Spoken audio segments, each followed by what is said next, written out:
Bonjour et bienvenue sur ce nouvel épisode concernant l'HTTP Verb Temporing. L'HTTP Verb Temporing est une pratique permettant de modifier la méthode d'une requête HTTP. La méthode, ou plus communément appelée sous le mot de verbe. Cette pratique peut être utilisée pour contourner un système d'authentification. Ici, nous allons voir à travers un cas concret comment un utilisateur peut contourner ce système d'authentification via cette pratique. J'ai mis en place ce système d'authentification via Apache à travers un point htaccess et un point htpasswd que nous verrons tout à l'heure. Ensuite, nous verrons qu'est-ce qui fait que cette pratique reste possible et ensuite comment la rendre impossible. Alors c'est parti. Je commence par ouvrir une nouvelle instance à mon navigateur. Donc là j'essaye d'accéder à une page du coup qui est protégée par un système d'authentification via Apache. Donc là les informations sont correctes, donc quand on se connecte ça fonctionne, quand on valide ça fonctionne. Le code retourné est un code 200, du coup qui signifie que notre requête s'est bien exécutée et a correctement abouti, tout fonctionne. Ensuite, je vais fermer cette instance et en ouvrir une autre pour refaire cette manipulation. Donc du coup là ça redemande, mais du coup quand je décline le fait que je ne veux pas être authentifié, là on a une erreur de type de type 401. Donc qui dit que nous n'avons pas l'autorisation d'accéder à cette page. Comme vous pouvez voir ici, nous tentons d'accéder à cette page via une méthode get, donc le verbe get, de notre requête HTTP. Et dans la plupart des cas, sans parler des API RESTful, nous exécutons des requêtes HTTP comprenant une méthode get ou post. Ici, une personne malveillante peut se dire, mais attends, si j'utilise une requête HTTP qui a une méthode autre que get et post, qu'est-ce que ça va faire? Donc du coup, il va tester. Donc ici, je vais utiliser Postman, qui est une extension Chrome, qui permet d'envoyer des requêtes HTTP à travers diverses méthodes, ou divers verbes. Donc ici, HTTP localhost, on va envoyer une requête get, donc on a bien notre page qui s'affiche disant qu'on a un accès non autorisé avec notre statut 401. Si on envoie un post, c'est la même chose. Par contre, si on utilise par exemple input, là, on est autorisé. De même, si on utilise par exemple curl, on va utiliser curl, qui va nous permettre d'envoyer des requêtes HTTP également.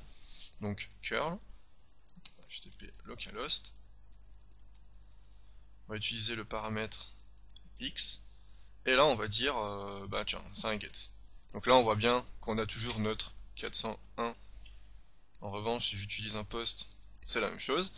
Mais si j'utilise un autre truc, par exemple, et ben là on accède bien à notre page avec le contenu hello.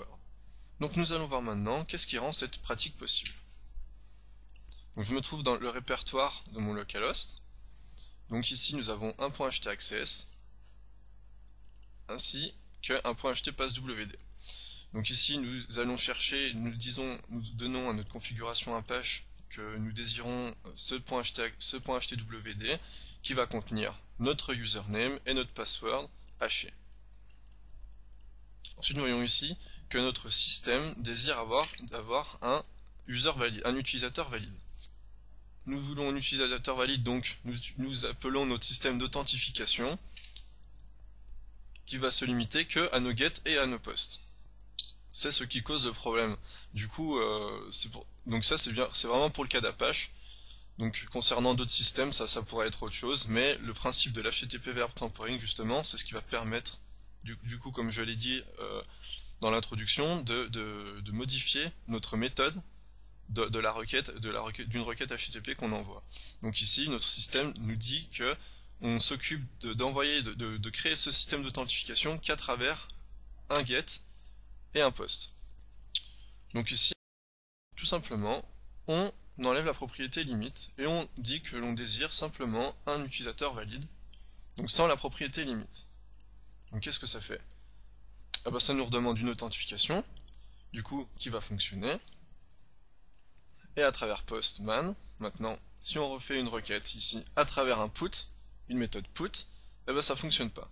De même ici, si on ouvre par exemple d'autres fichiers log Du coup, ici c'est un fichier qui va nous... Enfin, j'ai créé un petit code PHP très rapide ici qui permet d'écouter justement toutes les requêtes, toutes les méthodes qui sont envoyées sur notre page index.php.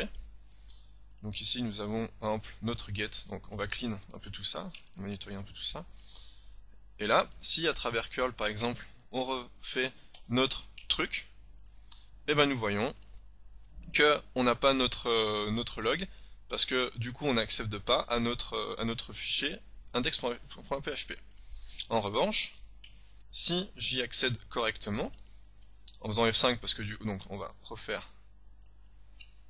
va rouvrir une instance, hop, on va mettre des identifiants valides, là, on a notre get. Voilà, on le refait, donc je relève l'instance, tac, on recommence, voilà, on a bien notre get, parce qu'il accède bien à notre index.php. En revanche, lorsque l'on avait notre limite getPost et que l'on envoyait autre chose, comme truc,